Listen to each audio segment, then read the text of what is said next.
أعوذ بالله من الشيطان الرجيم. بسم الله الرحمن الرحيم.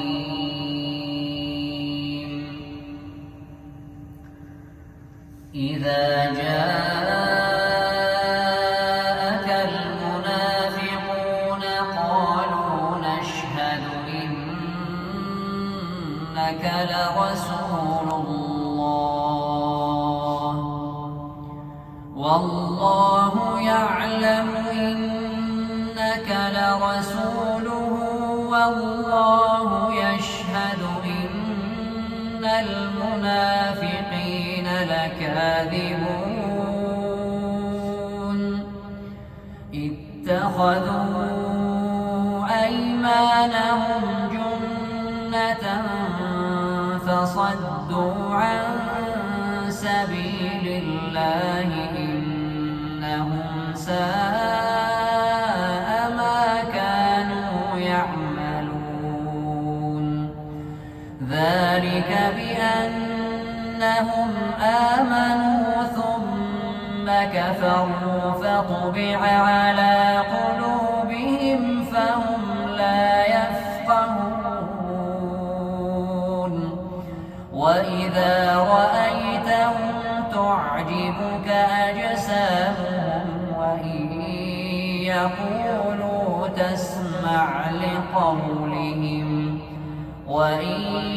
يقولوا تسمع لقولهم كأنهم خشب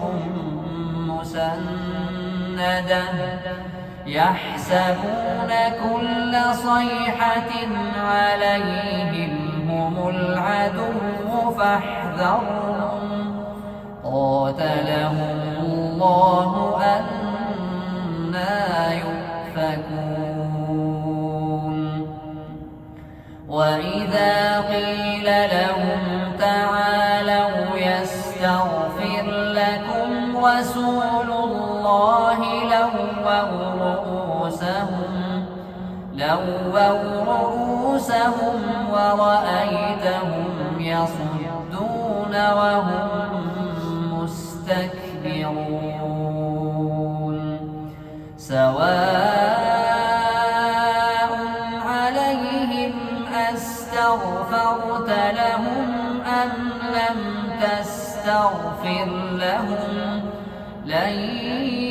يغفر الله لهم إن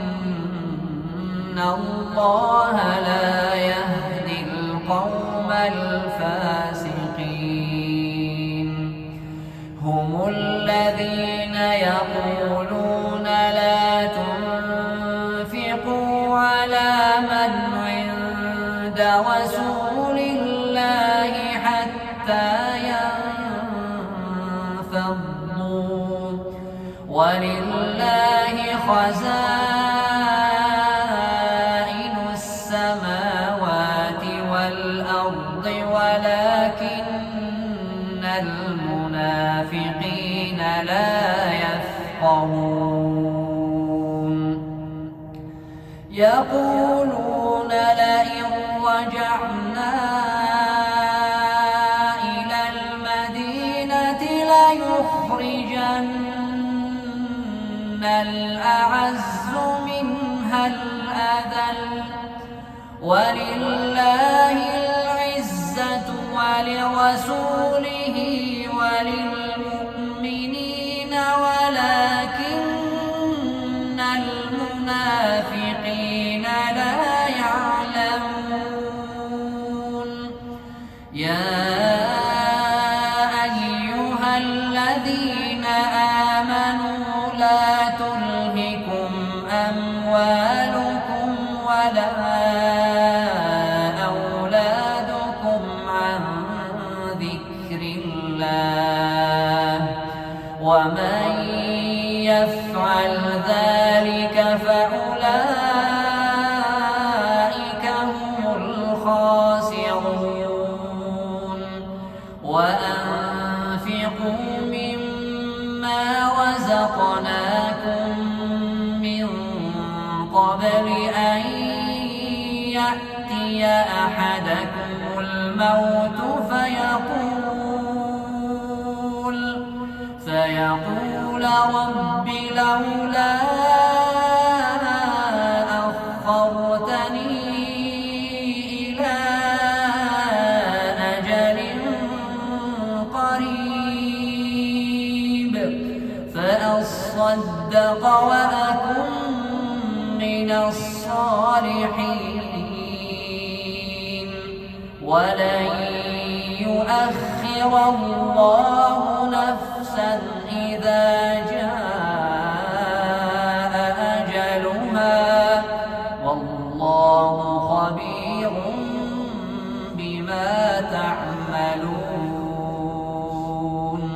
سبحان ربك رب العزة عما يصفون وسلام على المرسلين والحمد لله رب العالمين.